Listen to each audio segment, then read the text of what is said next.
It's a great turnout. I'd like to call to order today's meeting for Brattleboro Housing Partnerships Board meeting on today, September 22nd, here at Riddlehoover Commons. We'd like to start by reviewing the minutes from 2 months ago, because we skipped August. So from July 28th, 2025, I would like any questions or comments, and then a potential motion, please. I move that we accept the minutes for July 28th, 2025. I second that. A second, great. Any questions or comments? All right, all in favor? Aye. All right, great.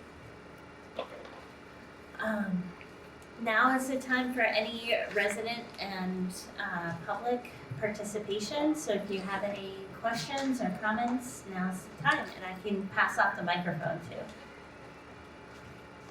Any questions? Not for anything. Yeah, just now is the time for resident and public participation. As we go throughout the meeting, I'll ask for questions at the end of every section. So if you have a question, just hold it for the end of the section. And then if you have general questions that come up throughout the meeting, just hold until the very end, and then we'll ask again. But any public comments or questions? No? All right, then we'll get started.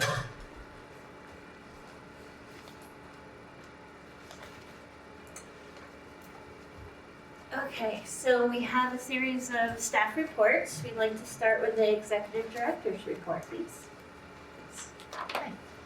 Hi, everybody. So this month's report, we had a couple of big things are going on at the Housing Authority. We are in the middle of our 2024-2025 fiscal audit for the Housing Authority. And we have, the auditors will be coming in and the end of the month, probably at this point, early October, to complete that audit. And we've been sending them lots of items, so that takes up a lot of our time, but we are getting closer to finishing that. We also had 2 hires. We had a position that was a full-time position that vacated earlier in the year. That was our SASH coordinator in Bellows Falls and also our SASH for All nurse.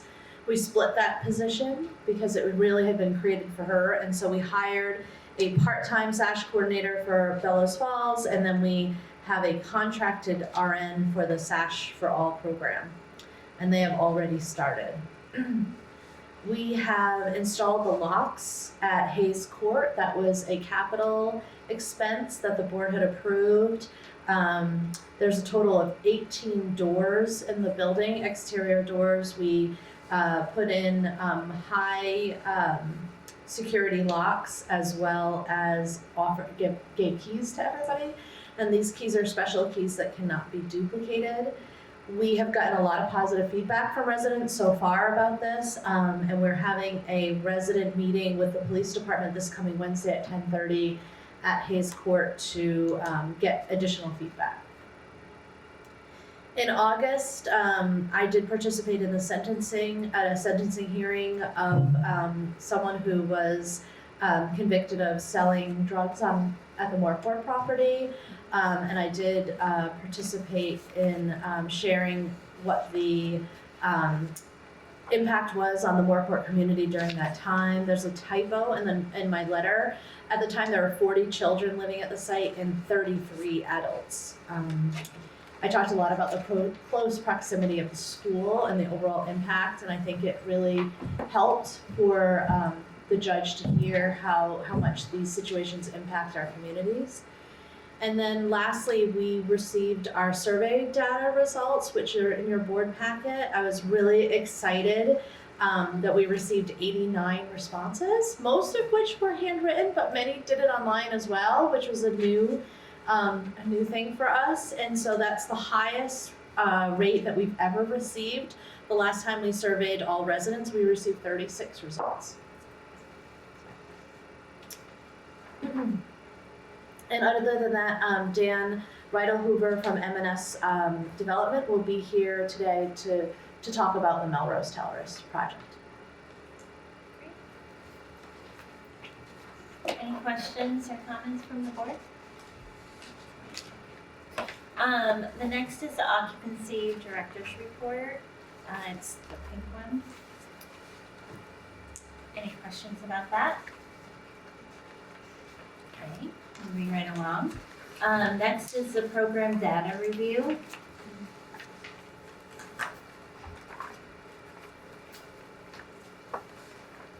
Questions or comments? No? Okay, great. And then the resident services newsletters and calendars. So all the ones from every site, SASH and the connections for LEAP. I have a question. Yeah, sounds good.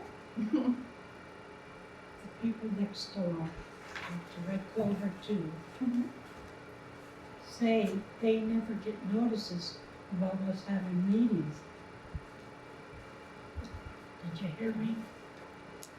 The people next door don't say they never get notices about what's going on in here. We expect them to show up. Nobody shows up because they tell us we never got it. Okay, I will look into that and try to, I'll bring that to staff and get their feedback. All right, thank you. I do know today, when we put the robocall out, I did go to that building as well.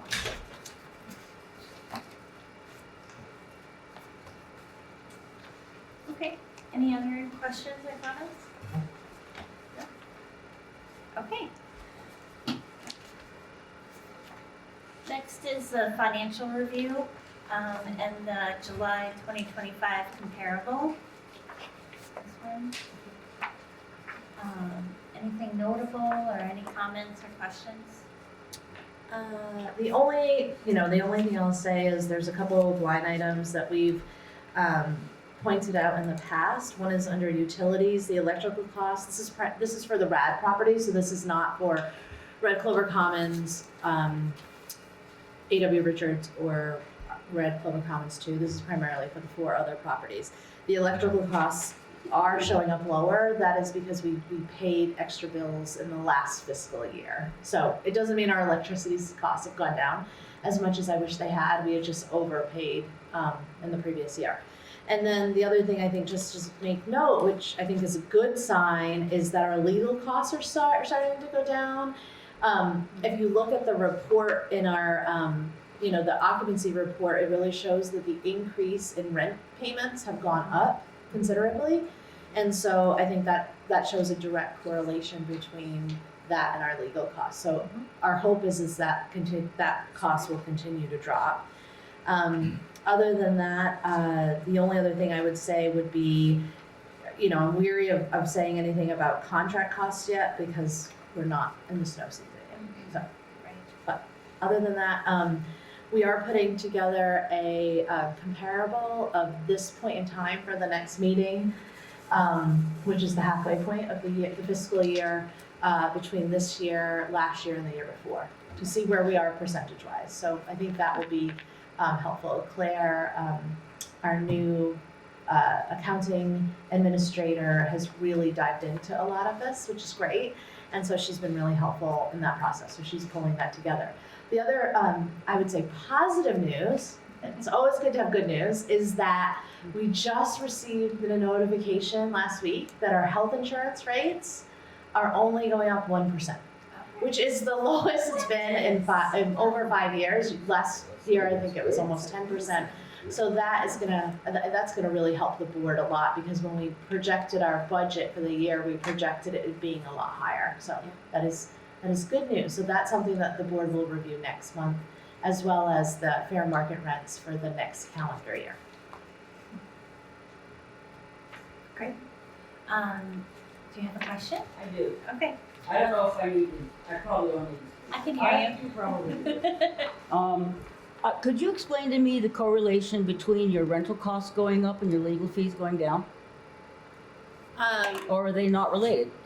The rental costs, I would say that people paying their rent has gone up. So the increased number of people paying their portion of the rent has increased. So we're seeing fewer people not paying their rent. So that means that legal costs are going down because we're having to put out fewer legal notices directly related to people not paying rent. Okay, I appreciate that, because Yeah. when I first heard it, I thought it was just the normal increases were happening, and I didn't get the connection, so I wanted to know if that was the difference. No, So- I might have missaid that. So it's not the increase in rent, it's the increase in rent payments. So we are seeing an increase of people paying their rent on And time. it could have just been the way And I think some of that is that the property managers and the financial department are better at identifying very quickly if people's rent didn't come in, especially if people who normally pay their rent every month didn't pay their rent and they get a letter, they're really shocked, and I think some people get upset. But in reality, it's really helpful because then they know, because one of the criticisms we had was that people would say, I didn't realize how far behind I was until I was 2 or 3 months late, and then it was really hard for me to catch up. So by the property managers doing that extra work and letting people know after 15 days, it actually, as much as people hate getting those letters, it actually is, we're doing it to support residents so that and then also if residents need to get help, they can get help quicker versus 3 months in where it's really hard to get help. And you can't fix it, you don't know it. Yeah. So I appreciate the clarity. Yeah, Thank you're you. welcome. Great. Any other questions about the comparable? No? Okay. So we have the July 2025 check listing and the report for BHP expenses over $10,000 that we get every week. Any questions or comments about that? Do these people realize what we have to, the people realize here that if there's a check for over $10,000, the commissioner who is signing the checks for that one has to approve it.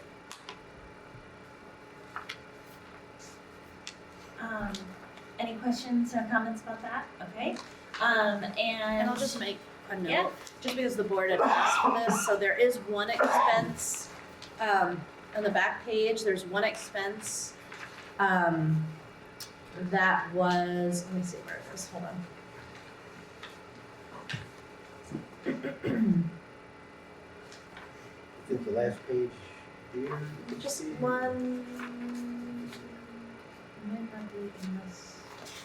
I don't think it made it, it'll be for next month, that's Okay. fine, yeah, Okay. but one of them, I would say the last page, the roofing, the $22,000, that was an expense that the board, a capital expense that the board had approved for their budget. So. So now we need to assign check signing assignments. We have October already for Michelle, Commissioner, Chair, Vice Chair Wright. So we need November. Oh, Susie? Great, thank you. I'll do one for December just to get out of the way. And then December for Perfect, thank you. Both. Catherine. Great.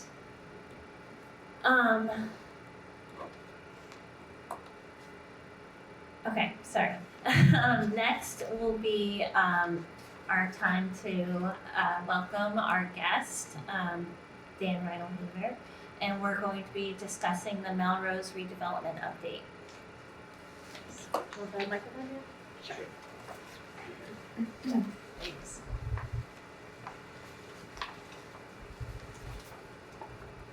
Good afternoon. Like I said, my name is Dan. I work at M&S Development. We're based in Brattleboro. I live in the area, and I've been working on this project with the board and Christine and some of the other staff for about a year. And my sort of summary update is going to run through what is basically the same stages that are in our agreement together, our development services agreement. And I like using that as a sort of orientation because it's got a lot of great milestones and checkpoints and abilities to sort of stop, pause, and review, and some sort of clear goals for each of those. So I'll sort of run through quickly like what's already been done for the folks who haven't been involved at all, or might be here to hear a curious update, and then a little bit about like, where we are right now, and then what comes next. So I'm happy to take questions and be interrupted anytime, and I'll start right there with that offer. Sure. I heard a rumor that the Melrose part of it's gonna get rebuilt for more apartments. And the rumor is they're gonna be taken homeless. people? Is that true? So I will, I'll take that piece by piece. So yes, they won't be rebuilt. They're there now. So we're going to be renovating the buildings that are there now. You're not gonna make any more? There's going to be one small addition. If you know the property well, does anybody know it? Former residents or anything? Yeah. So on the back side of where you drive in now, if you go into the office, there's like a flat roofed addition from the 1990s that's sort of incongruous from the rest of the brick sided buildings.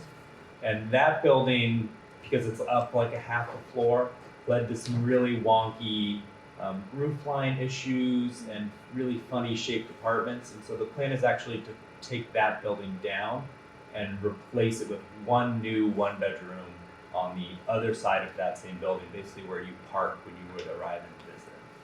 And so it'll be 30 units inside of existing walls in the same footprint, and one 500 square footish one bedroom apartment that will be a new addition. Is it true I heard about the homeless go there? So one of the statewide conditions of funding is something that BHP already is sort of over delivering on, if you will. If you take the subsidies that help build buildings like this one and others, the state requests that you set aside 15% of your portfolio-wide units for folks who are exiting homelessness. BHP doesn't have like an extremely long history of tracking that number because they've been doing it for a lot longer than that requirement has been out there. But in the last couple of years worth of data, I think it was the last like 3 years worth of placements, it's like 50 something units, and more than a third were folks who met that definition. And that was just sort of through their natural intake process, so nothing sort of special happened in that way. And so what they're asking is that you maintain that standard. So to answer your question, yes, but it looks about the same as how it's been now. How many weeks did you say? No, Yeah, would it be helpful? I did offer to take questions, but I do have some updates, and maybe it would be, if I run through them, I might answer some of your questions. But Yeah, let's do that. Let's run through it, and then at the end, we'll ask questions. Is that okay with everybody? I don't have a time limit. I'm happy to stay. I just had a question. With the flood that was there previously, what is being done with the inside of those apartments so that it doesn't flood again and that people do not come down ill with respiratory conditions? Yep. So I can touch on that in my update, and I'll make sure to set that aside. So flood mitigating efforts inside the buildings. Did you have a question you want to make sure I want to get to too? Well, I was curious, I just wanted a reiteration of the number of finished apartments. 31 one bedroom apartments. And I guess all of the buildings that did have problems with the mold issues, which was much attempt was made to try to eradicate, and it wasn't working. Yeah, I let wonder- me jump into it. Got I think I'm going to get there on a lot of things. Go ahead. Very well. So four stages of development. Stage one, we're done with that. Stage one we call feasibility, and it's kind of like a desk level review of the buildings. It's like, what do we know about them? How big are they? What do we sort of know to be true about the zoning it's in? The conditions of the buildings. Do they need new roofs? Do they need new plumbing? Is this like a light rehab, paint and patch the walls and new cabinets, or is it like take it down to the studs and re-insulate? How much work are we doing here? And we sort of take that initial scope of work, and we line that up with, well, how many people will live here? What kind of rents might we imagine people can pay to live in these apartments, and how much will that cost to build? And so that's something that we take a bunch of data from other projects, and we assemble what's called a financial pro forma. That's like how will we spend the money and where will the money come from? And we sort of try to solve those two equations until we have an equal project.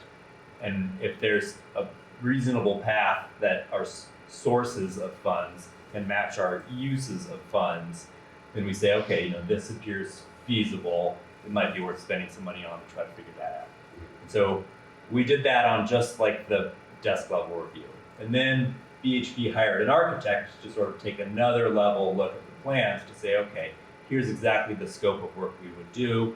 They sort of do a little bit of design work to figure out, how big are the units, how many, and that leads to like an order of magnitude cost estimate from a third party. So you draw these blueprints and then send them out, and somebody will review them and tell you, okay, you got 85 doors and 210 windows and 9,000 square feet of drywall or whatever it is, and they put a unit quantity, each number next to that, and you sort of start to refine your costs. Because that's a big part of the challenge, is how much will this actually cost and can we afford it? That's done. We've made it through those exercises and found, yeah, we think we've got a balanced budget. And to answer some of those early feasibility questions about the site, about the flood condition that exists, what can be done about the units, how are we going to manage the risk of future floods? Most of the work, the most substantial work, you guys also have already completed, and you did that with the floodplain restoration project. So they took down 11 buildings and they left 5. And that was that was not an accidental number. It was a well-studied and modeled engineering, way above my pay grade, about, if they take those buildings down and they bring the earth down a certain amount, how will it change the floodplain? And last fall, FEMA came back after that work was done, and they turned sort of an academic exercise into a measurable thing, and they say, yes, this changed the floodplain. And it changed it at Melrose, obviously. They changed it for all the abutting properties on Western Avenue and Glen Park across the brook. And it changed it actually all the way up to Hayes Court, and it even reduced the flood risk at Hayes Court, which is fantastic. And so the biggest work on how do we, in the future, manage flood risk was with that project.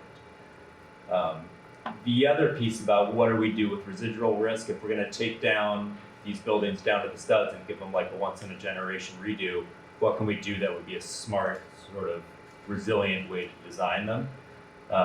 And so there are some parts of our scope of work that how do we choose what to build that's about, placing outlets a little bit higher, having all the electrical runs come down from the top above the doors instead of up from the bottom, resilient toe kick materials underneath all the cabinets, and all the cabinets to be on these little rubber footers instead of sitting on wooden baseboards.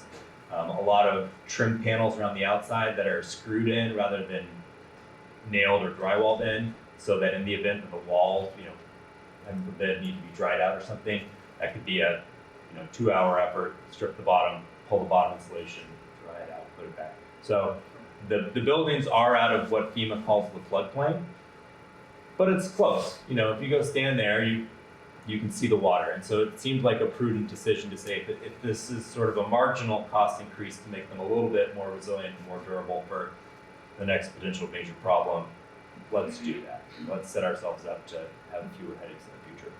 And so that was part of the initial design. And so we finished all that. And so the next step is to authorize a little bit more design. Stage 2. So if you're following along, next stage, stage 2. The goals here are to begin some long lead items, things that take a long time. So discovering if you have brownfields issues, is there contaminated soil you're going to need a plan to deal with. There's federal funding involved because we are a public housing authority, so there is what's called a NEPA review, National Environmental Protection Act, so that regulates a bunch of things like endangered species and noise and traffic, and it's a long thing. Long lead items. The other is to sort of continue to push the envelope a little bit more on the detail that you have with your design, aiming to have what the real estate industry calls a bankable number. So what we had before is just an initial cost estimate. And then we go a little bit further and we layer in more details about, what kind of doors, we've got 84 doors and 200 windows, but what kind of doors? Are they nice wood framed 8-foot tall automatic open doors, or are they cheap fiberglass 6-foot tall door? Those have a very different cost. So you start to identify exactly what you're building and the finalized outdoor plan as well as the indoor plan to have a bankable number. And the third goal of stage 2 is to start to win funding commitments. So that means either qualifying for programs that are, if you comply, you get the money, or it could be applying for competitive programs. It could be, in our case, qualifying the property with national parks as a historic parcel, which helped bring some subsidy dollars to the funding. And those have been the three things we've been working on now. I am not the architect or the engineer, so I sort of attend those calls and listen and follow along to make sure I know what's going on. But the majority of my work has been in applying for all of those different funding sources and working with Christine and Chris Hart to gather the information we need to submit those applications. It's really involved. There's a lot of potential subsidy dollars involved. And we've been quite successful. Yeah. I want to know, are they gonna rebuild the road from the backside of Melrose to go all the way around? Or is that just gonna stay the way it is? That will stay the way it is. There's a little zigzag S road that goes between. That road stays, but not around the west side of the property. Okay. Yeah, the parcel will look a lot like what it is now. And I'll talk through sort of the biggest funding sources, and this will answer why. But the first one is a low-income housing tax credit, and that's what allows us to keep the rents at affordable to people who make 50 or 60% of the median area income instead of $1,900 one bedrooms. They're a third of that or a half of that, and a lot lower. Is because of the fact that that program, by committing to holding your rents down, will provide you with tax credits that help pay for the project. And so we don't have to borrow as much, therefore we don't need to collect as much. And that's the mechanism that helps keep the rents down a little bit. So we applied for that from the state of Vermont, that Vermont Housing Finance Agency, and we won those. We were approved for those. So that's an approval that came from a board meeting from them back in April. It's pending final underwriting, so they never actually give you anything until it's all the way done and dusted and contracts in hand and everything done except for the signatures, and then at that point their funding comes in. The next piece, as you sort of alluded to, is historic tax credits. So I've had some people roll their eyes at this, but that property is eligible for the listing on as on the National Historic Registry of Historic Places. It was the first of its kind in Vermont and largely in New England as a garden-style apartment, which this type of building is more typical to what we build today. The hallways are in the middle. There's apartments on either side of a hallway. It's a very cubic feet efficient way to build a building. Melrose is really different, as you know, and it's got a lot of outdoor circulation space. So the hallways, if you will, are all outside. The fact that people had front doors and back doors and these little plazas and the spaces in between and how those spaces in the buildings are sort of relate and size to each other, that is unique. That is what the national parks determined was historic resource worth preserving. And so by committing to rehab that property in a way that maintains that resource, which will include little trim details on the buildings and what the windows look like and things of that nature, by committing to do that, we're eligible for support and funding to do it. And so we think that funding outweighs the additional cost of doing it, and so that's going to help us build that. But that does put constrictions on what we're allowed to do. You couldn't just paint it all new colors. You couldn't tear down buildings and still get the credits. You can't, put big solar panels on the roofs in places where they didn't historically want to see them. There are some strings attached, and we've qualified and are eligible for that. So that's the second biggest piece of funding in this project. The second biggest piece is the next piece here, is a grant from the state, from the Vermont Housing and Conservation Board. Every time a property is sold in Vermont, you pay property tax, and as that for any property, and every time that happens, a little piece of it goes to the state, and they allocate it to the Vermont Housing and Conservation Board. That group has two tasks. One is to preserve open space and farmland, and the other is to help create affordable housing. And so projects that come forward that say, we're a well-organized property manager, we have experience doing this, we know how to do it, we've got a great project, we're going to be cost effective, we can, yada yada, bring forward a competitive project, and you can ask for money to help solve your gap. So we've been working with them on showing them that pro forma about, what's it gonna cost us, and here's our estimates, and they're not just our numbers, these are from experts. And we sort of show them how much more we need to get it done. Lots of projects do this, and they sort of take all these applications in a pile, they review them, and they do their best to award projects to create as many housing units as they can around the state. We spent months working with them on that, and they just last Wednesday or Monday told us that they are, as a staff, recommending to their board that they fund our project, they fund this project, and it's for $4.8 million. So I think it's the single largest source of funds of the project. And we will find out October 2nd at their board meeting whether their board would like to fund the decisions that their staff is recommending. They typically do, so that's exciting. But we would know at that date if those funds come to the project.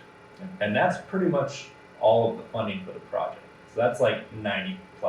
And there's some little odds and ends that come in as well from various like efficiency grants from like Efficiency Vermont or Green Mountain Power for putting in, high performance, well insulated buildings. They want us to do that, so they'll pitch in a little bit too. Those are a lot easier to go get because they're just a lot smaller.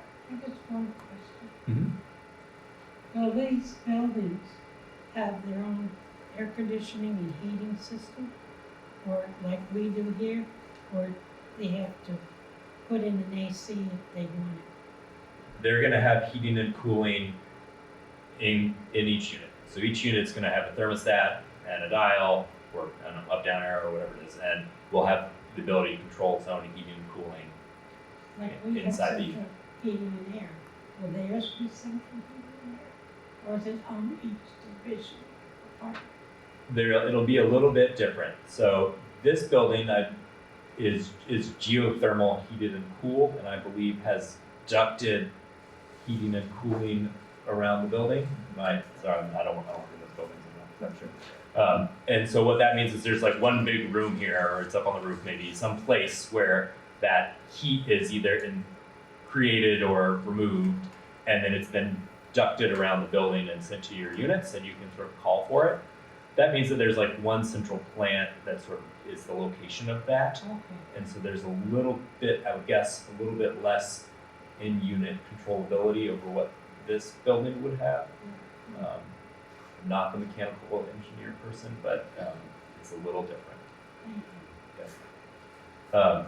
So that was all stage 2. The 3 goals there were win funding commitments, complete the minimum amount of design required to have bankable cost estimates, and to begin knocking down and at least starting all of the long lead items. So we are arriving here at the end of that, which maybe in the next month Christine can come back to them and the board, you all, and sort of share what happened at BHCB, and we'll be much closer to like okay, we think we've won it all. Should we spend the rest of the design money to finish this thing and do it, or did we not get it, and so we're not really sure what to do next, and we'll have to sort of recircle and figure out how to keep going. Let's say we win on October 2nd and we keep going. The remaining goals are to finalize the rest of design. So, you move from like what kind of door, is it a tall one and a wood one, to like what model of door and what kind of push bar, and what's the latch versus the knob, and how many of them are powered. It's the next layer of architectural design that they call design development. It's where you add details. We'll also work on submitting and winning our permits. And finally, we'd be working with a construction manager who will be engaging us with this process to help us review the blueprints that we've created to say, hey, this design detail is kind of tricky to build, and it's going to take like a lot of extra labor to do it. Like, what if we do it like this instead?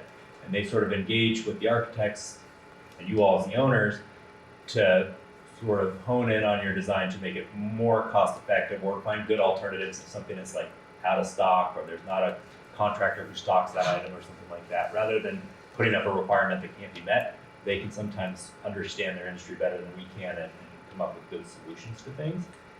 And ultimately we work with them and they create what's called a guaranteed maximum price contract, where they're going to say it's going to cost blank point blank $1 million, and here's how the contract works. And so that's the number we take to the bank, and we say, okay, here's our final budget number. And that's sort of the final piece. We'd have permits, we'd have finalized designs that can be bid on, and then ultimately we would have a construction contract to build the whole thing.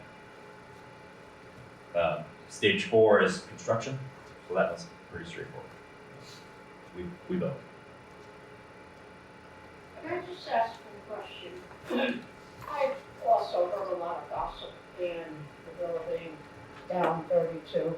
Hey, Melrose gets back up. Can we move back down there? Oh, back over there. What does that look like for you, Christine, and other people that work at EHP?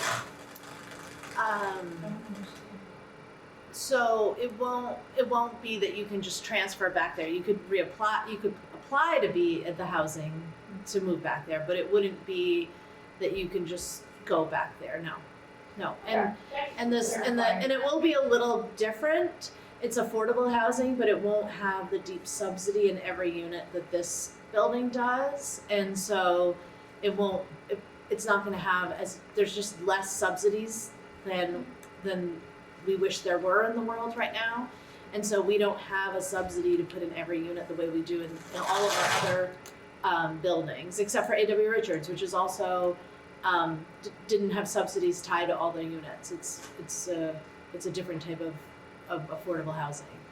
Okay, thank you for clarifying that.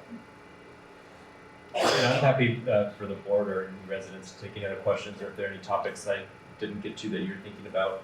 First, I'm thrilled that you're keeping the aesthetics the same and the historical value of it as well too. But I guess my question is now that we're with the cost of construction and material, will that still fall within your price range if you're looking to do that type of work now? Or do you have people that you have lined up for that type of work? Because it's getting a little difficult now getting contractors and getting that material with the tariff and everything. So how does that look, or would you look into other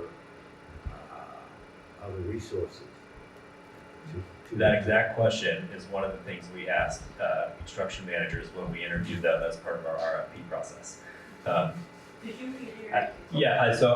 I believe the question is, how do we manage materials and getting the people and the contractors and the actual work of getting it built? How do we manage the risks about tariffs and other things? Right, with the cost of materials that are happening now, you have to look at your options to see how to go forward with that nowadays. So looking into other resources to help continue the services to go on, not just stop in the middle. That way you can continue to build. So that being said, the story is to have a backup plan. That would all be factored in, given where we are in the world right So that is built into what ultimately results in the guaranteed maximum price. So the day that you sign that contract with them, that's the price, less any change orders that come from the owner. The risk beyond that lives with the contractor. So if we sign a contract with them on January 1st and 8 months later they didn't buy the heat pumps they needed and they go to buy them, but it's been established exactly which model since January 1st, if the price has gone up in that meantime, that's on them. now. So they got heat pumps for lunch. They're geothermal heat pumps. Yeah, oh yes, they have heat pumps. Yes.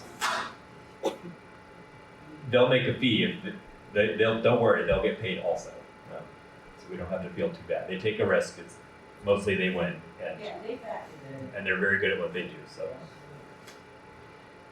Which is good. That's what we're looking for, to just make sure that it's continued, because things are going up, as we know. So that being said, to make sure that the finished product, as I say, the end game, the last phase, everything is completed. So that way, transitioning will be, better, and that way people will be able to just go right into that from there, which is good. Like I said, I'm really happy with keeping the same historical walk and the splash. Yeah, on that note, Christine organized, we met with, maybe you have been updated on this, we met with some of the neighbors Yes. a few months ago, just to hear what their thoughts were. You know, they all lived through the earthwork project and the demo, and, you know, Irene as their neighbors, and so there's a relationship that all those people have with that property, even though they live across the street. And pretty much the only concerns we heard were like, oh, it's gonna stay like this? Okay, I don't care, see you later. And that was 90% of the concern. And so they were thrilled to find out that it wasn't gonna be bulldozed and built something, you know, unknown and different and scary, so. And still be energy efficient still, even though you brought back the same original wood.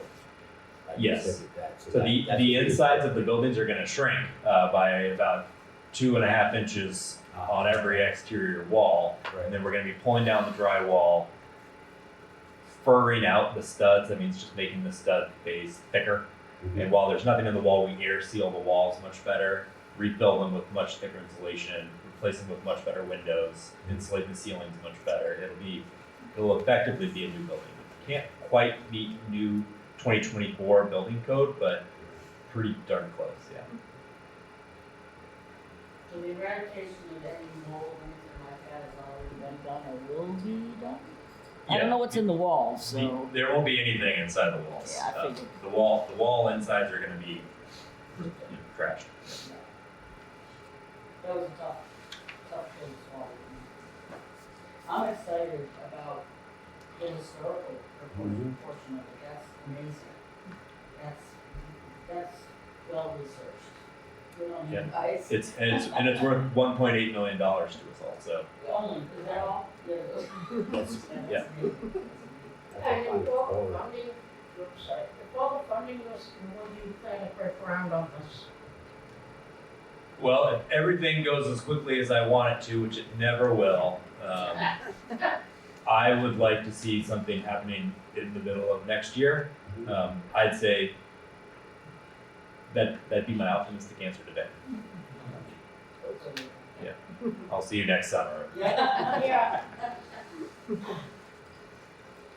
There's quite a few things remaining outstanding to deal with. You know, I've got a long list in my head, but there's quite a few. Not least of which is the fact that the offices are currently inside the buildings that would in the future be apartments. So, whole projects yet to undertake and solve and deliver on before we could break ground and tear things down. Is Melrose office gonna move or stay there? The plan would be for it to move. So you're being evicted, gee. Do you know where? No. Oh well. Mobile. Maybe Not I don't know. Not yet. Not yet, we don't know yet.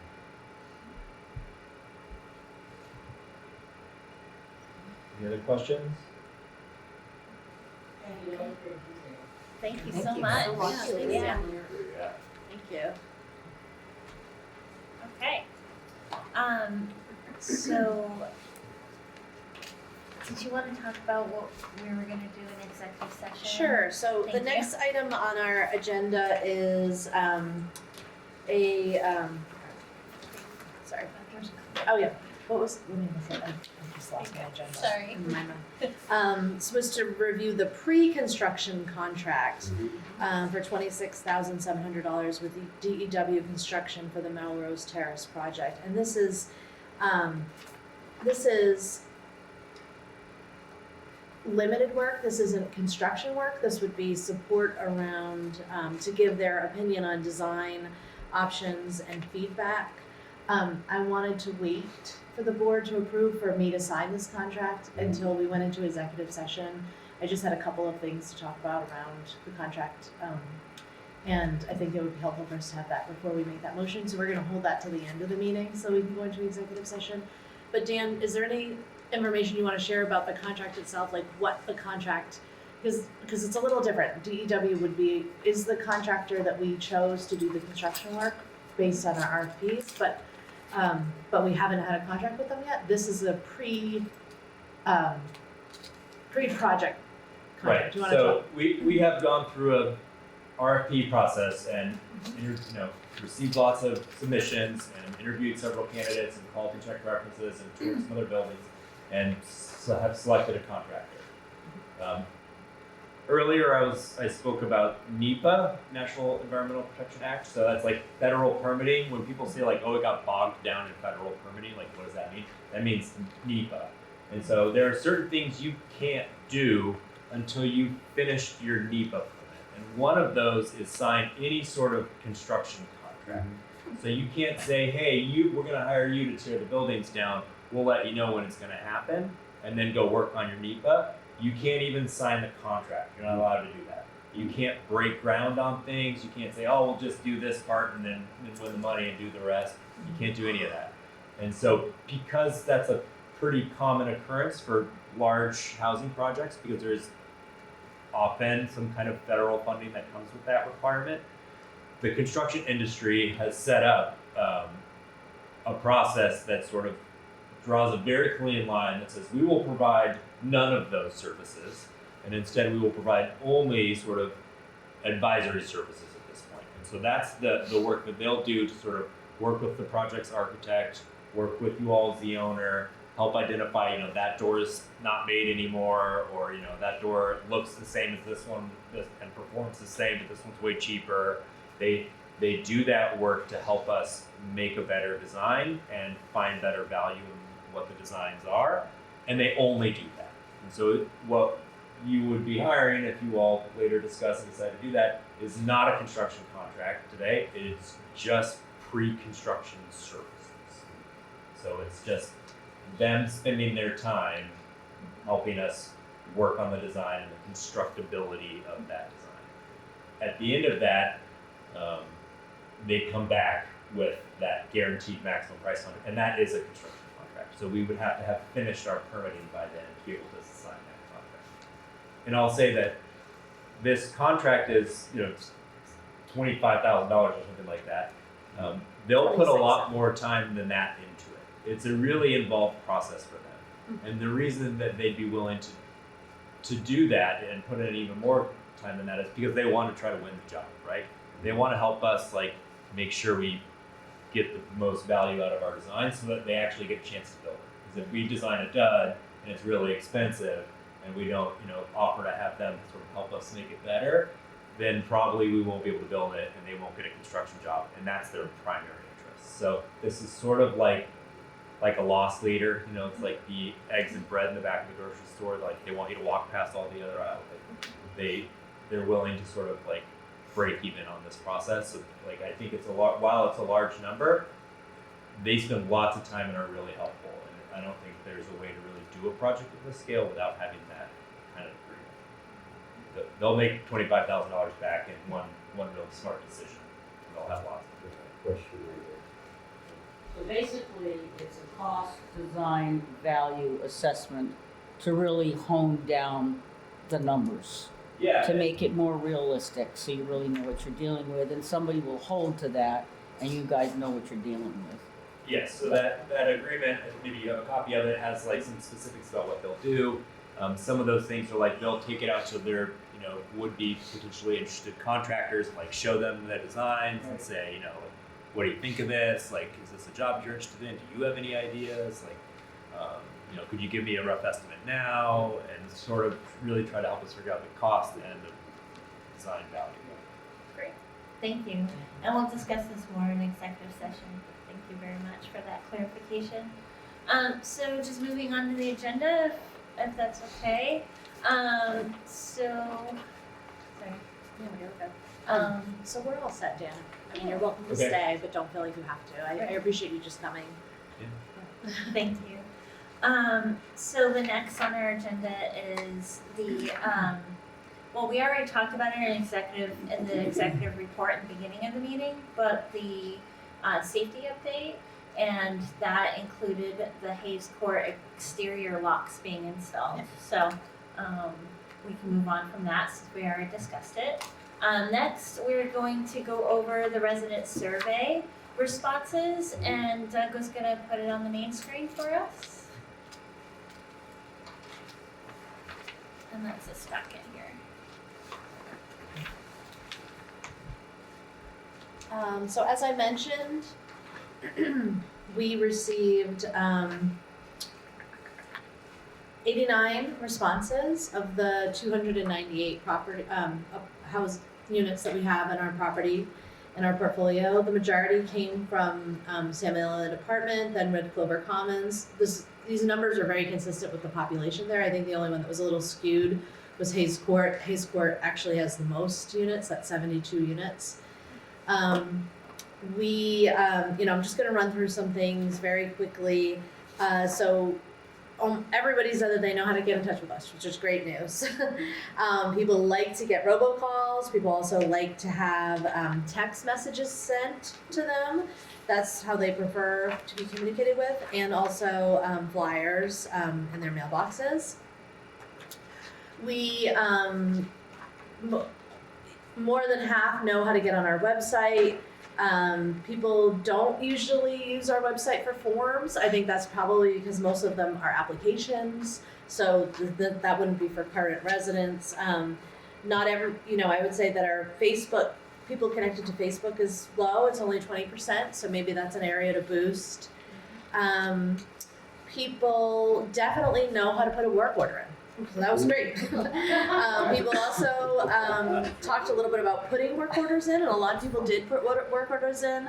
One thing that I thought was great was that they said if the majority of people said that if they put in an emergency work order, that they were rectified within 2 hours or less, which I think says a lot. And then the next number was 2 hours, but less than 4 hours. If it was a non-emergency, the vast majority said that it was completed in less than a week. And people have said that, yes, they have filed complaints with BHP, and that if they filed complaints, the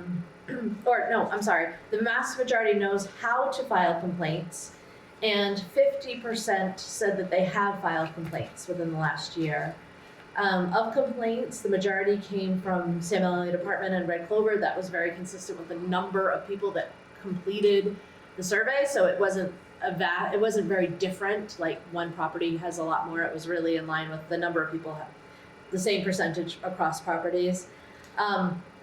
If they did file a complaint, 86% said that they received a letter right away, a letter stating that we received their complaint, which I think also shows that people know that we received them. And then if we go into the phone system, people asked if they got a call back, and the majority said yes, always and often. How satisfied are you with the phone system? Most people said they were satisfied at all the property sites or were neutral except for A.W. Richards, which more people said that they were dissatisfied, but all the other properties were satisfied or neutral. The recertification process, for those who have the option, they don't at this property. This is a tax credit property. They need to recertify every year. But the other properties to go every 3 years, people really liked that and they wanted to keep that. On to 18, how satisfied are you overall with the services? People were very satisfied with the services that we provide. How satisfied are you with maintenance? And people were very satisfied with that as well. Only one property had a small portion that said they were very dissatisfied, and that was actually this building at Red Clover Commons. So that would be something to look into. But it was very small compared to saying that people were satisfied. How satisfied are you with emergency maintenance? Again, we have most people said that they're very satisfied with that, with a very small portion saying they were dissatisfied at Red Clover. How satisfied are you with the supportive services program? Again, most people said that they were very satisfied, with only a very tiny portion say they were dissatisfied, and that was at Samuel Elliott. How hard is it for you to pay your rent? People across the board said that it was hard for them to pay basics, things like food, housing, medical care, heating. So that's not surprising, given that the population we serve have lower incomes, lower than the median income. When people talked about the percentage of unmet needs, they talked a lot about the biggest unmet need was financial support, so needing more financial support. And then surprisingly, people said the arts, which I thought was really telling. That's something that we don't always identify as a need people are asking for. So that was really nice to see that show up so that we can identify that. Next was childcare, and then recreation. And then 18% said feeling of belonging in the community. And I also think that's something for us also to make note of. 16% said that their unmet need was food. And so while we provide a lot of food resources, maybe that's an area to also try to, I know we've applied for some grants to provide meals and we bring in the food bank, but maybe that's an area also to boost. Not surprisingly, heat and hot water is the lowest, which I think if you compared that to people in the community who have to pay for that, I think you would see that much higher in that scale. Moving on to 22, do you lock your doors when you're at home? So we were really trying to dive in a little bit to people feeling safe and where they feel safe. And,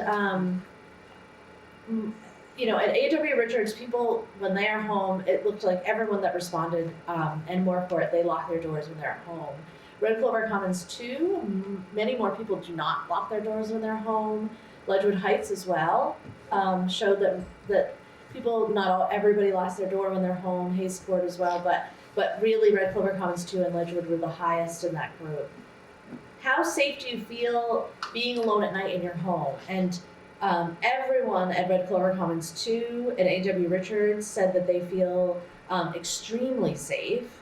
And we got a lot of extremely safes in the other properties. The one place that people were not feeling that way is Hayes Court. And I'm wondering if some of that had to do with not having that exterior lock on the door, other things going on in the property, being a little more isolated. How safe do you feel being alone at night in the hallway, lobby, laundry rooms? A.W. Richards was extremely safe in their building. Red Clover Commons 2, people felt, they either felt really safe or not at all. There was nothing in between. So, and Red Clover Commons, there was a mix across of it. More people felt safe than unsafe, but yet those who felt unsafe, some people felt really unsafe. And that was the same at Ledgewood and Samuel Elliott Apartments, and Hayes Court was really split right down the middle of people feeling safe or unsafe and the level of unsafe they feel. How safe do you feel walking around the ground? So A.W. Richards was feeling more safe than other places, but still some people didn't feel safe. Ledgewood Heights, it was a real mix. Some people feeling extremely safe, some people feeling not safe at all. Same at a lot of the other property sites. And for people with kids, people answered this for all the housing sites. How safe do you feel allowing your school-age children to walk through the community alone during the day? And some people felt very safe. I'll say at Ledgewood, there was a lot of people feeling safe about it, with some feeling less than safe, but the vast majority, but more said safe, which I think speaks a lot to the population, because there's the most kids of all of our housing sites live there. And the more court, the numbers were too low to show, so we couldn't show that in that question. And this is a great question for safety. Like, so what would make you feel safer? And so people talked about outside lighting, better lighting inside buildings, more security cameras is always something that people have talked about. But I think it really clearly shows here that people like the idea of having more security cameras. More opportunities to meet with the police, so that's something that we've been working on, and I hope that continues. Fewer people said that they wanted Narcan training, so not that as many people wanted that. Training on public safety resources, that was 16 people identified that. And when asked about deadbolts, that did ring high. So for places like that don't have deadbolts on their doors, that would be the Samuel Elliott Apartments and Hayes Court. People did say that that's something they wanted, so that might be a long-term, capital expense that the board might want to continue, as well as, as much as cameras are very, very expensive, for the board to continue to think about that as an expense for some of the properties that don't have them. properties like this where we have cameras internally and externally, I don't, outside of putting a couple here and there that might get certain spots. But, other of the properties that don't have as many cameras, that might be a place for the board to consider investing more money. Can I ask a? Yes, yeah. I had a suggestion about the very outside doors here. Yeah. About using just the key fob to get in without it just being open freely. During the winter, a lot of people here were feeling unsafe, they were being threatened by homeless people sleeping between the doors. And I didn't know if maybe that could be a possibility to also have people here feel safer as well. Yeah, it's a great question. I have to remember why we needed to leave it open. So I would have to talk to the fire department and see if it was an egress that we needed to keep unlocked. I will do that. I'll follow up with that. I think the other thing is we do have some buildings where we lock the foyer at 9 o'clock at Samuel Island Apartments and also at A.W. Richards, and then people can't come in to use the intercom system, so you won't be able to get guests unless they call you. And so that would be something that the community would have to take into consideration when they made that. Yeah, because it usually happens like after midnight, Mhm. between 11:30, 12 o'clock, so using like a card or the Yeah, key fob there would work Yep. great for that. yeah, it's something that we could find out. Like for instance, the one in the garage, we can't lock that one. I mean, we just can't because it's a fire. It's an emergency fire safety issue. We had it locked actually when we had the building opened and we had to unlock it. We found out from the fire department, but I'll double check with that. I can't think off the top of my head why that would be a problem, but it would be the inconvenience of that is that then nobody can ring you after a certain time. So that would be something that people would have to figure out.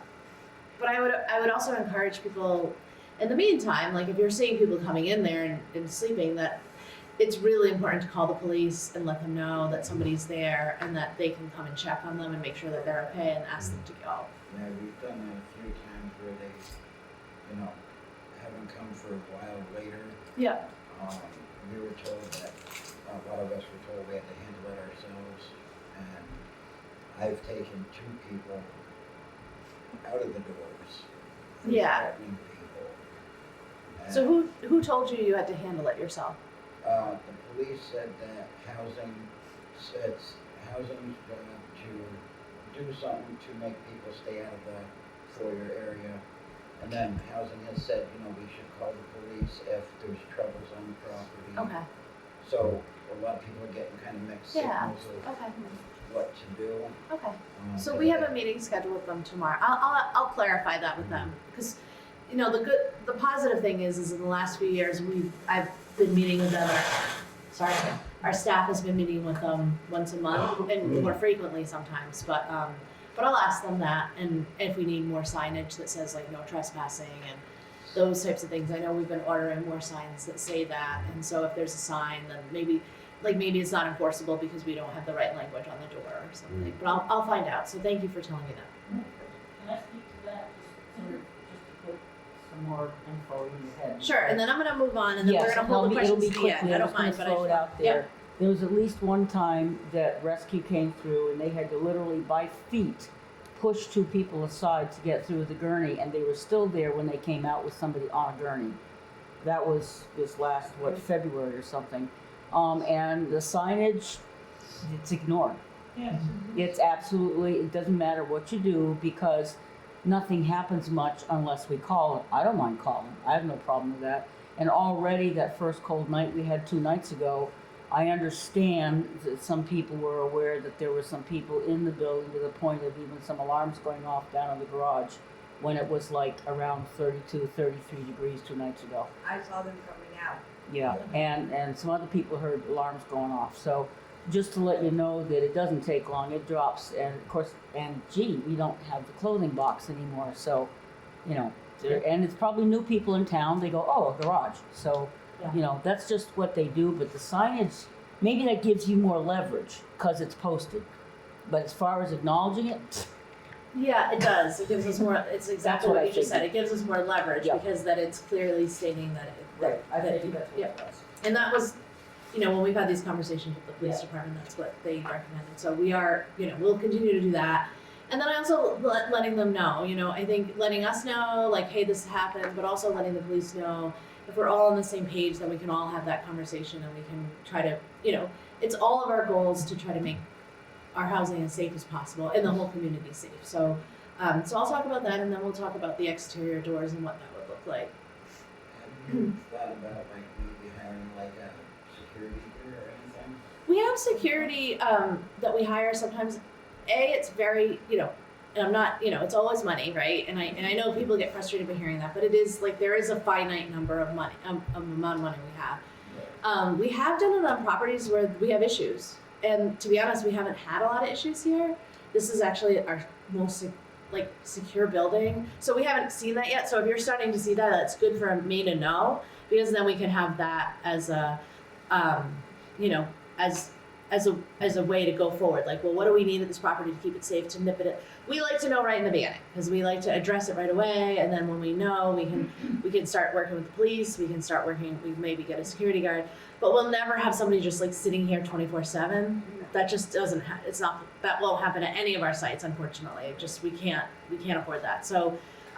So what we have them do is come through and they rotate, and so if we're starting to see stuff, we were seeing a lot more downtown. So Samuel L.A. Department had, I'm only looking at Pat because she's our commissioner who also lives there. So that is an area that we see it really frequently. So we'll hire someone to come in, and then they come in more frequently and they move people along, and then we call like the Brat team, and then we call the police department, so we have a system that we sort of do once we start seeing that. So if you're starting to see that, it's great for you to let us know. And even though the police are saying that, just say, hey, there's somebody, I think somebody needs to do a welfare check on the person in the lobby. There's somebody out there. I don't know if they're okay. And they'll send somebody over to check on them and then move them along and ask them to leave. And that also helps because that might help them to get them whatever next thing they need so that they have somewhere to go when it's cold out, right? And so I think we have found we try to do all the things. And if residents can kind of do that too. And so I don't have them with me, but we have these great magnets that are the BHP tip, the BHP tip line. And I'm sorry, that's not true. The Brattleboro Police Department tip line, and then it has the regular non-emergency number, and then it has the 911. And we have sheets that have, and I think that I'll make sure Doug gets them so he can give them out. They have all the these are who to call when. People stick them in their fridge and then they sort of know. And I hate to put it on residents, but in the reality is we have found that when residents call and react, and when we call, and when we all start having the same conversation, that's when things get done. And I will say, we've had some really difficult situations at some of our properties, and we've rectified them. It might not happen immediately, but we have, and we've tried to be really proactive about addressing them right away. So letting us know, letting the police department know if they're there, not oh, they were here yesterday. If they're there and you see them, call and say, there's someone sleeping there. I'm concerned for them. Can someone do a welfare check, or can somebody come out? And then we'll put up more signage, and then if we need to get somebody to drive through the property or walk through the building a couple times a week, then we'll do that too. Christine, the cops never show up when we have a problem with the cigarette butt thing out there. How many times did I call and they never showed up for the homeless? So it's if we call the cops, it's it's talking to a dead public. I think what's helpful with that is there'll be a police report. So we get all the police reports every month, and if there's a police report, if we don't see a police report and we don't see, and we're not hearing from residents, and the police aren't, I review the police reports with the police once a month, and if we don't have anything in there, then it just kind of goes away. So even when you call, there will be a report. Because I called this past summer on I called him Carrot Top, and they never showed him. And he was out here dancing, making a fool out of himself. On the property or On the in property, Lawrence? and I called the cops, I took a picture, I said, Jim Short, nothing he's still allowed on the property. And you still make a mess. And Yeah. you Yeah. broke that ashtray like a couple of days Yeah. after it was bought. Okay. And I'm like, well, if there was a better ashtray or something, you know? Yeah. And it was only under lock and key through the side of it. Might help prevent a little more messes as well. Okay. Yeah, I thought they put a new. Did they not put a new? Scott tried to fix it. I had taken it in our apartment and tried fixing it myself as well. And like Scott said, it's a tin. So they're just gonna use something to pry it open or break it. Or they kick it, or they hit it with rocks and they break it open and take it off. I was bringing in that plastic one that was here, and I know it shouldn't be, but it was for almost 2 weeks it was working where I would take it, empty it after the cigarette butts were already out, and I'd empty it, but bring the plastic container, the cigarette container in, and put it right here with a cartridge, and then the next morning, the ladies here would take it outside with them, and they went out for their cigarette and left it out all day until about 9 o'clock at night. When people, that's when people come here and And start. we had way less homeless people here that way. And midnight's the time to show up because that's when the closer Yeah. street lights go out. Okay. I'll talk to them about the cigarette thing. I mean, I know we ordered that because we were trying to prevent the other thing, but maybe there's something else. So I'll talk to them. it's public property. Actually, it's not. It's on our property. Yeah, unless they're seeing someone here, there's no reason for them to be on the property. Yeah. But it should be up to Heather to continue to go out there every morning and pick up the homeless that dump over. I do The this. cigarette, I know you do it out I of the know. kindness of your heart. But that's not your job, you live here as a resident. Yes. And I'm just trying to give you a little. I know you are. Yeah. I just do it because I want to make this place. I know. Yeah. I know. And I think that that's how we all live in Brattleboro. We are all doing our best all over Brattleboro to make it a better place. So I appreciate people that do, but you shouldn't feel like you have to. But I appreciate people that do, and we do have certain people at all of our housing sites that pick up a lot. They pick up for other residents, and they pick up, for people because everybody, we want to live in a place that's nice. And but I appreciate that and letting me know. And even if the police say don't, you continue to call because that has not been communicated to me by the chief or the assistant chief or the sergeant. So no one has said that to me. Don't have your residents call. They have said to me, yes, if people are there that are trespassing, call us. That would have been one of the residents' friends here at top that was, I don't know if she's still down 32 or not. Okay. But she was inviting all these homeless guys in the back door, 32. And they all became friends, and when you all become friends, what happens? It gets out there. Well, I don't want to talk about specific things, but I'll stay later if you want to bend my ear and give me more information. I'm happy to hear that, but I don't want to put too much information on the public TV. So okay. May I say something quickly? We had a problem. It was the covered bus stop. And so we had a meeting and says, can you get rid of it? It took about 4 months, but that has gone. Oh, is it? And the one by Goozer's, it's so much quieter because there's no place for them to hang out. So they did listen, but it took a while because they probably had to contact the bus company and the whole 9 yards. But they're not, you'll hear something down on the street. And no doubt the homeless, when it's cold, they will let them in. But as far as listening, we got rid of that covered bus stop, which was very seldom used. And it did work. It's much, we do feel safer down there because they're not out there like fighting and swearing. So it does make a difference. Sometimes it takes a while, but it did work for us. They don't use your gazebo? If they do, it's a trespass. A lot of times, what will happen, the police will come by, well, it's Elliott Street, and they will trespass them. They can't do anything, but they can they will usually move out of there. Yeah, and that's what we normally do. We'll find out who it is, and then we'll trespass on the property, and then they're not allowed to come back. And so, as much as it's frustrating to call the police, it does help us to begin that process, which then it takes a little bit of time. And I think what's frustrating is people want, we all want that immediate change, but there is a little bit of like it takes us a little bit of time to do that, but we've been, knock on wood, we've been pretty lucky at this property in that sense. It's a very secure building. All the exteriors are locked. We have some properties where you walk right in the front door, and that's your home. And so there is more security in this building than other places. And I think also you all keeping an eye on things really does help to keep the property safe. In a lot of ways, our properties are safer than a lot of the neighborhoods in the community because there's 55 people living in this building keeping an eye on things. And in other neighborhoods, everybody just keeps an eye on just their house. And so in some ways it is, getting more information is better for us. We'll get more. I'm just gonna move on a little bit. Where were we? 27. So we talked about for a Hayes Court residence, would you feel safer if the exterior doors were locked? And people said yes, so that's good. So that, I think that should reinforce your decision to put locks on those doors.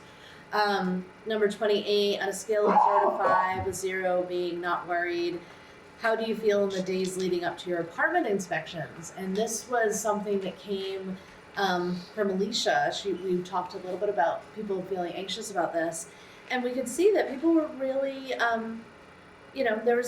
people do get really nervous before that, and that's good for us to be mindful of, and property managers to be mindful of.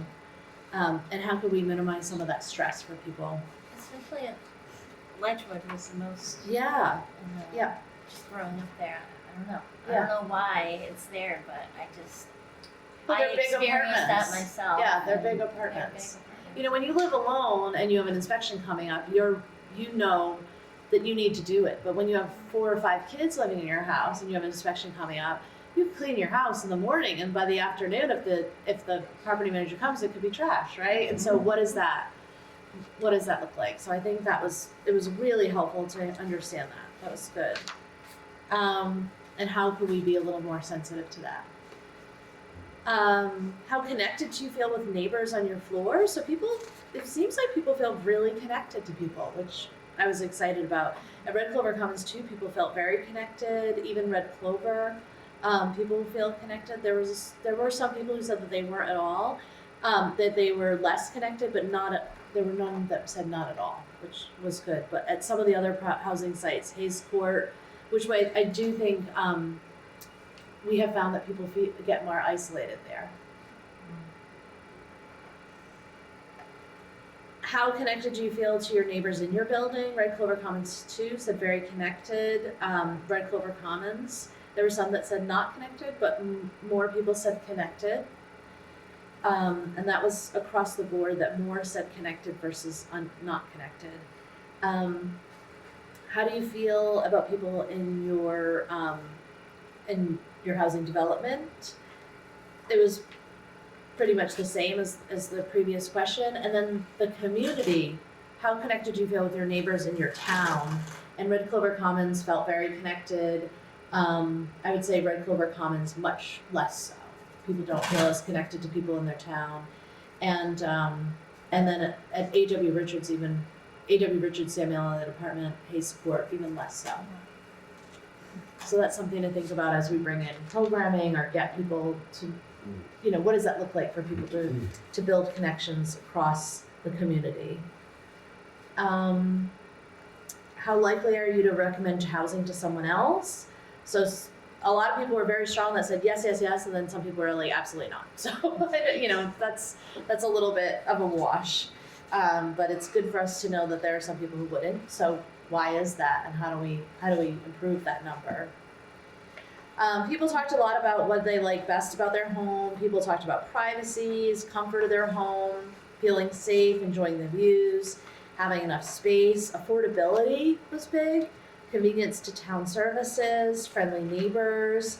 Some people said they loved their apartments and were grateful to have a place to call home. Some mentioned that they enjoy their homes. Improvements like better security or spaces would enhance these experiences.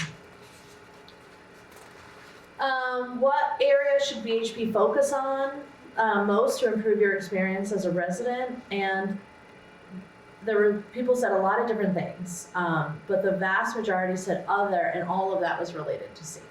So how to make people feel safer in their homes. So And- Steve, quick yeah. question. When they, a lot of them say other, did they define what other means?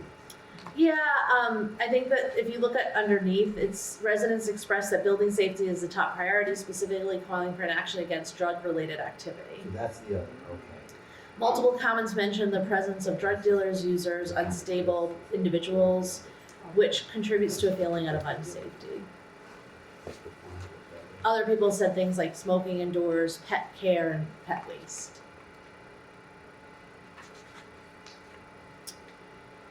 And you know, so this is good timing. So part of your strategic planning process was to do this before your next strategic planning process, which we'll be doing in the next year. And so these are great markers for you to have now. We'll be surveying again when we do that process, but this is really important for you to start thinking about now as we start that planning. Which BHP support programs do you participate in? Most, 62 said SASH, so a lot of people are participating in SASH. We also have SASH for All, the LEAD program, all the things, yeah. And we got a lot of that. Like, people said positive things about supportive services. People love the SASH events, exercise classes, food trucks. These are all the positive feedback things. Community gatherings, makes people feel less alone. Negative feedback, even in the negative feedback, it was about making people saying that they wanted to be more appreciative of staff. That like we need to appreciate staff more often. That was one of their negative comments, is that they feel like that staff are not appreciated enough.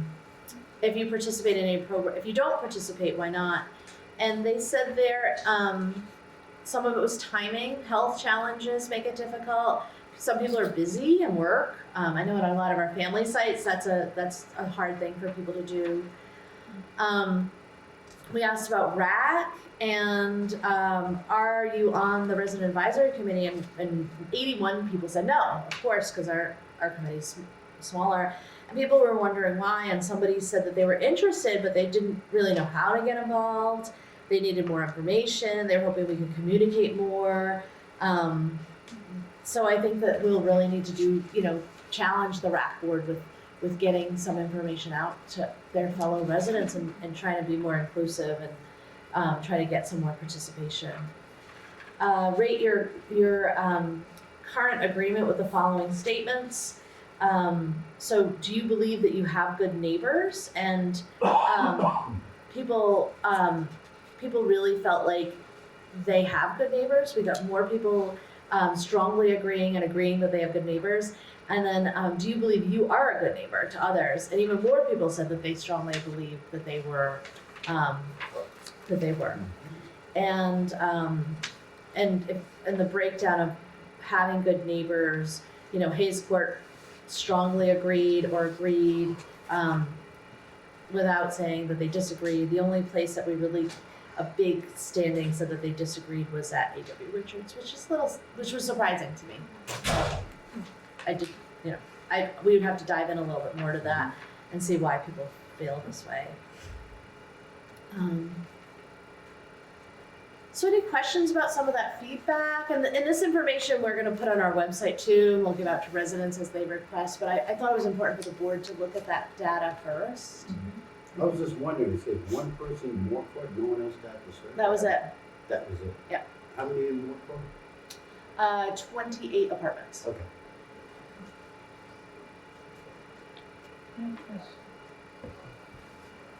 Can we get the front door, front main door with a fob on it, so nobody else can come in except those with a fob? I think that's what the gentleman was asking earlier. Yeah. Because one time I had to leave early, couple was sleeping right there, knocked on the window thinking I was gonna open it. No, Yeah. I didn't. Yeah, that would be something that we'd have to find out. A, if we can do it, and B, if what that would cost would be to have a fob system exterior wise and what time we would lock it. And then getting more feedback from overall residents, because sometimes when we make these decisions, we base it on what we think is the right thing to do, and then we end up getting a lot of feedback that people are, oh, that impacts me in this negative way, or I don't, so it's a little bit of a process. Yeah, just go around with this, other papers and do you want this done? We'd have to, so I think the first step would be to evaluate if we can do it, finding out that. And then the second place would be cost estimate of how much it would cost to have an exterior fob system and have a lock that automatically locked at like 9 o'clock. Sounds good. And then the third part would be the asking residents their thoughts. Okay. Yep. Thank you. You're welcome. And then what time in like the morning that it would reopen? Yeah. Because there's like services that need to be here and need to, ring in, so that would have to be all decided too. Can I ask a question? Yeah. I don't know, it's not so much about here, but what you mentioned before, about the cameras in different areas. Is there a lot of cameras in the garage right now? There are cameras in the garage, yeah. Because, I'm a late night stayer upper. Yeah.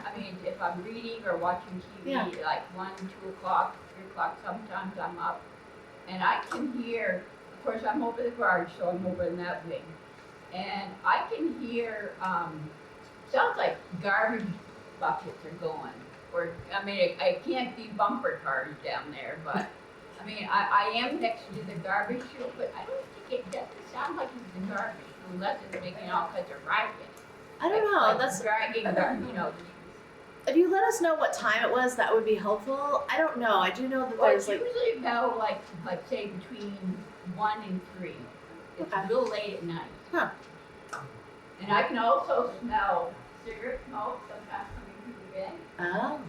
And I can smell one cigarette break well, I can smell the other, but it's 4 cigarettes. Okay.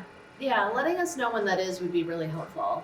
And that's something I should have said earlier. So if there's a problem in the building and you identify an issue, date, time is so helpful. It is really, really labor intensive to try to view cameras. It can take a lot of time, and we don't have a designated person to watch cameras, so we have to, knowing when and where it is like really, really, really important. So if you put in a complaint, like say, this happened on, June 21st at 11 p.m., then that can help us. Okay, because I hear a lot of things going on at night, and I listen. I'm up quietly watching TV. TV is not so much I don't hear things, but when I'm sitting there just reading, which I've been doing a lot lately, and I'm trying to stay away from the TV, I think my ears all of a sudden, it's like reading hurt, Yeah, I understand. Yeah. All right. Christine, I've also can relate to Mary. I have also smelled cigarettes up on the 2nd floor. I found dead cigarettes in the garbage room up there. I've also smelled unpleasant smell of narcotics on the 1st and 2nd floor. Okay. So there is a formal grievance policy as well, so I just encourage you to utilize that process, so that we can all, keep track of it. So, let's move on since it's 6 o'clock. Thanks, Thank Jeff. you. Thank you. Okay, so, we did receive an acronym document, so great, That's thank just a you tool for for you. doing that. And then we have the personnel policy changes as of September 2025, and each of us read through it on our own time. So if there is any comments or questions, I will need a motion to accept that. Motion that we accept the summary of the personnel policy changes of September 2025. I will second it. All in favor? Aye. Aye. Okay, great. Thanks. So the next meeting is in September? It is, it says, our annual meeting will be on November 17th at noon. And that Decided one yet. Well, will be determined. But our next meeting is October 27th, Samuel Elliott Apartments. at 4:30 p.m. at the Samuel Elliott's Apartments. I'm sorry, what was the date? On the 27th. 27th. Oh, thank you. And you'll send that out. Yeah. Yes, and that's on our calendar that we have. Do you usually warn these meetings, or was it just? We a do. Yeah, we're Yeah. warned, and we have on our website, you can see the list of meetings that we have for the year, and we post that. I can get there with my Yeah, phone. but We usually post it once a year at the properties as well, and Yeah. they could be somewhere, they might not be, you might I have looked at them. appreciated the robocall, because I Yeah. don't miss it. I usually do a robocall like when it's gonna be at your site. So speaking of annual meeting, So we need to approve this. The Oh, changes. we So- just did. Oh, you did? I need Yeah, that. Okay, we great, voted. perfect. Great, I missed that. That's okay. Okay. So speaking of the annual meeting, we wanted to take some time for the board to determine the location, the theme, and the Thom Yahn Award recipient at this time for the annual meeting on November 17th. So Christina and I were talking, and we would like the board to have more of a role in the annual meeting. So we wanted to discuss that now, how the board can have more of a role. So some ideas on my account is to really think about what we want the community to know about, as a board member, what am I proud of my own contributions to the board, but what I've seen as well. So like, for example, like I feel like I have really had a presence with the staff and at the properties more this year than I have in the past. So that's one thing I'm really proud of that I want to, share with the community. And then I can think about more about why I'm a member of the board and why I maintain to be a member of the board. So thinking of that, and I also think of like Michelle, who is part of the Melrose Redevelopment and has done a lot with data analysis and that kind of thing. So just thinking about your role and what you want to share with the community. Anyone else? Did you want to? Yeah, I think it would be helpful, I think this is my 13th year at Brattleboro Housing. I've been an active participant in planning the annual meeting before I was the ED, and then when I took over as the ED, being a part of that. And it feels a little bit like I would love to have a little, it's just some feedback from the board of like what you would like to see out of the annual meeting, where you'd like to have it, first of all. Like, do you want to have it here? Do you want to have it in a space that's off, rent a community space? Would that be better? Or, and also like, what would you like the theme of the day to be? May I ask, have the residents become accustomed to hearing certain things at the annual meeting that they look forward to, hearing about? I mean, I think we usually talk a lot about our success, like what we've accomplished. Yep. We've done that. I mean, some years we've had some really big accomplishments, like finishing the flood mitigation project, finishing RCC2, implementing more supportive services programs. We've really grown our resident service programs over the last several years. But, last year we had all the support staff report out. I think Yeah, I was here for that one. they really, that was great, but I would be hesitant to put that pressure on them. Well, that's a Again. big lift. It's a big That lift. is a big lift, and that's why I wanted to just propose to all of us, if we can take on some of that, because we know we get these reports every month, and so we know some of the accomplishments and that we can report for them as well. Sure. Getting staff feedback if we can, but we get that through the reports that they write every month. For sure. So that was just my idea of taking some of that burden off of them. Christine's Can I just accommodate you guys and say, don't sell yourself short, because even though it's not a big project, consistency is huge. Thank you. It's huge, and it seems small, but your consistency for trying to stay on task from week to week, month to month, year to year, that's huge, because it shows stability and it shows faithfulness in what you're doing. I appreciate that, and I'm still a newbie around here. I appreciate that. Thank you. Thanks. Thank you. Thank you for saying that. I mean, one area that we might want to talk a little bit about is collaboration with community partners.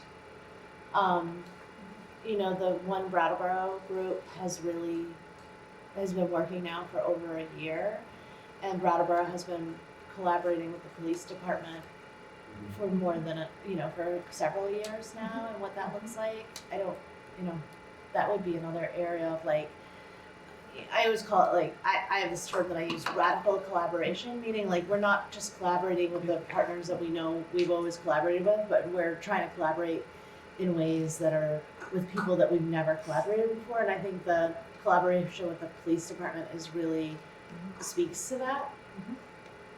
So that might be something the board could maybe. Do you want to come here and talk to us, answer our questions? We have had them here. When? Like within the last year, they came here. I was here. The police chief came. One? Then again. Okay, we will do that. We're working on it. We can't have them here all the time because they have other things they need to do, and they come to a lot of sites. But we do. We've had them here consistently, at least once a year, and we have the fire department too.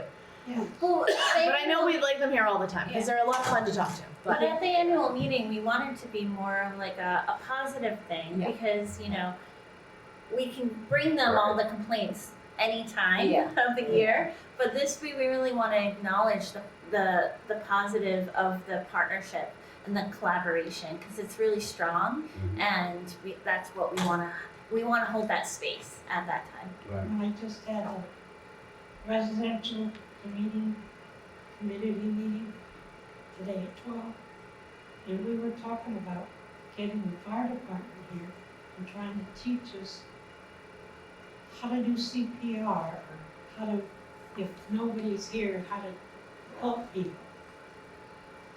You know what I mean? That's a great suggestion.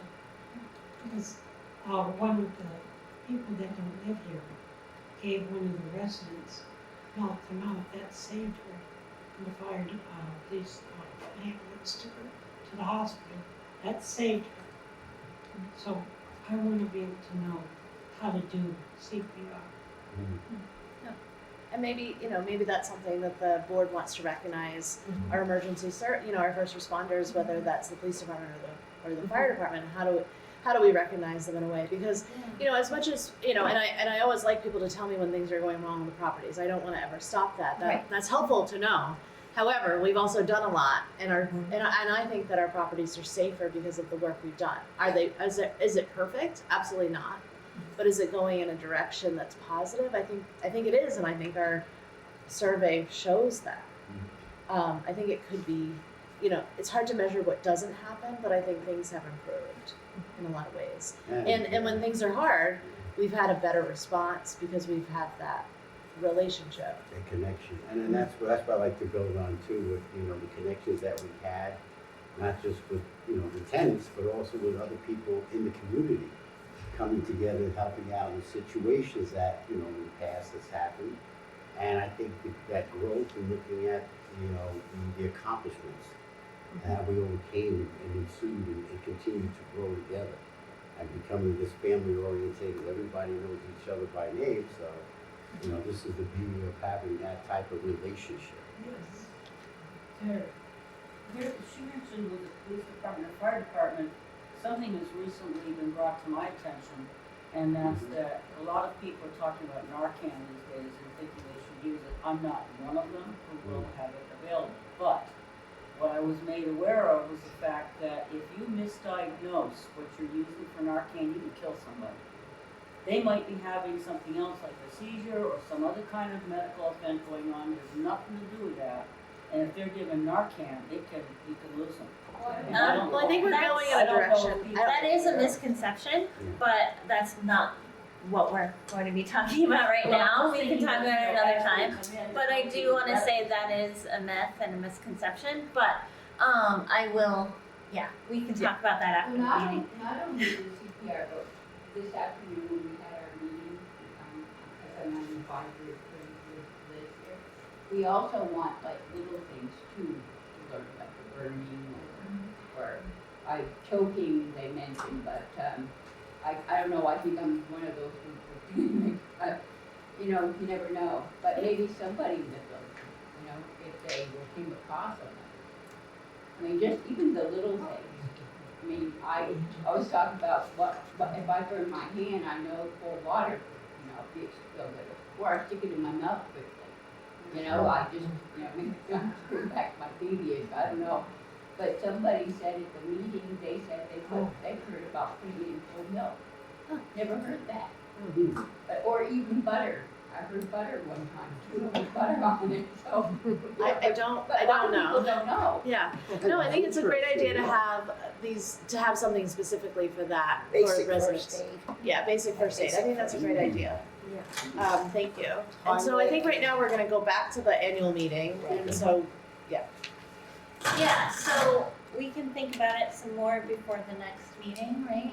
That's gonna be pretty quick, yeah, but so the next meeting is the end of October, and the annual meeting is like early Oh, November, really? so it would be Yeah. great to get a directive Yeah. sooner than later, so that I can start Yeah. planning. Yeah. It's a lot of work, it takes a lot of energy, and if we wanna Right. invite people here, so I think first thing is where would you like to have it?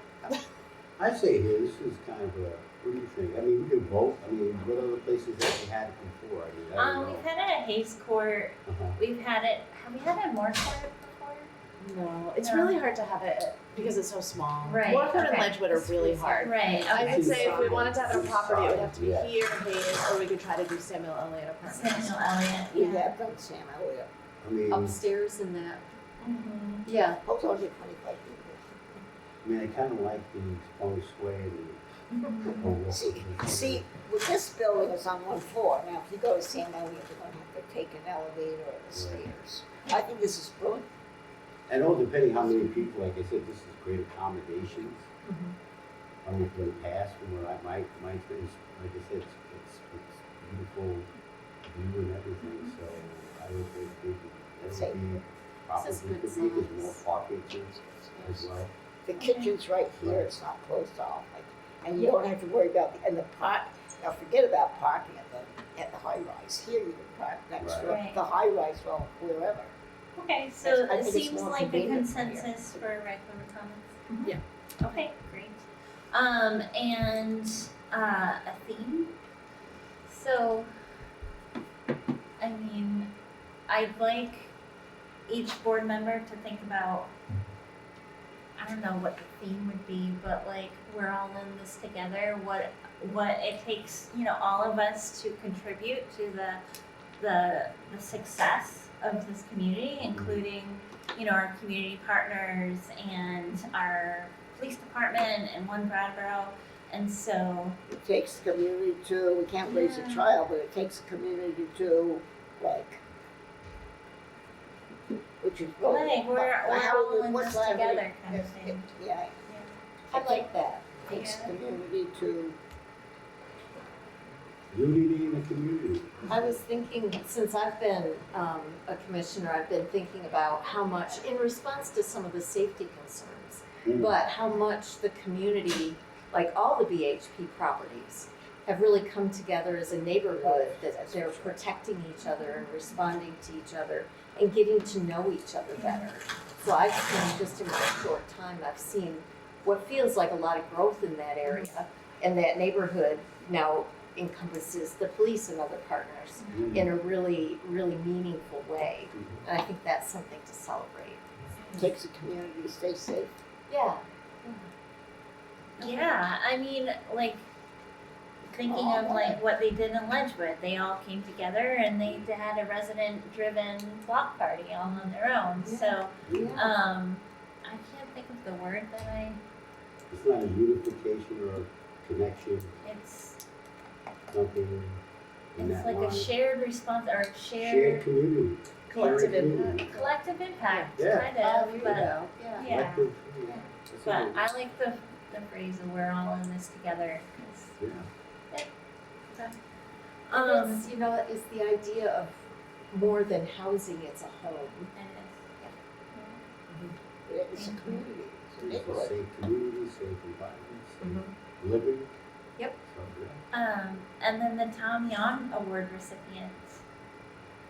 And I don't know enough about that. Yeah, what So is it? Thom Yahn was a member of our community that was, he was very, a big proponent of building affordable housing in Brattleboro, and he did a lot of work related to that. He was a former board member of Brattleboro Housing and also Wyndham Windsor Housing Trust. He, I believe, helped to form the housing trust.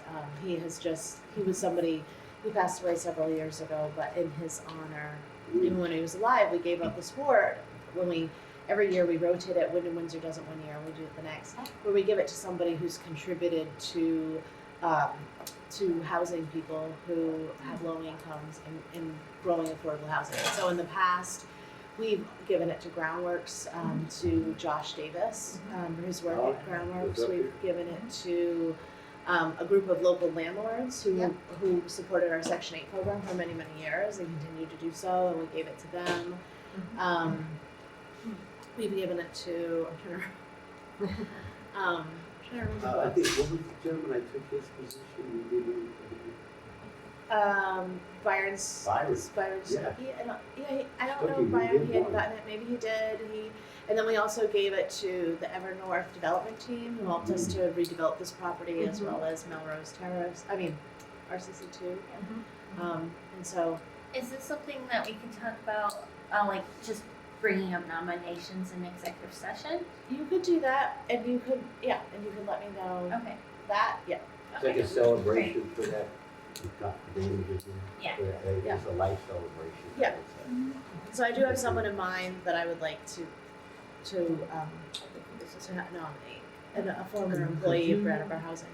Possibly send it to me so I could get, enlighten ourselves, that like I said, I Sure. don't know either, I could get a better perspective of it. Yep, I will do that. Great. How about the chair that we had? She had to leave because of her health. Well, let's talk about nominations in the executive session. So may I have a potential motion to go into the executive session to discuss the pre-development contract agreement, right? Pre-development or pre-construction agreement contract So moved. and the Thom Yahn award. So moved. Great. Second, I'll second it. all in favor? Aye. Aye. Thank you. Second. Second, all in favor? Aye. Okay. So, welcome back. I would like to make a potential motion to approve to authorize Christine Hazard to approve at her discretion the pre-construction agreement contract with DW Construction for $26,700 for the Melrose Terrace redevelopment project. So moved. May I I'll have a second. second? All in favor? Aye. Okay, great. Okay, Motion to adjourn. Motion to may I adjourn. have a motion to adjourn? I second. Motion we adjourn. And I And said, a second? Okay, all in favor? Aye. Great. Thank you, everyone. Awesome. This is amazing. Thank you so much. Every That was a day. long meeting, I'm sorry. That's why Mark doesn't mind me missing his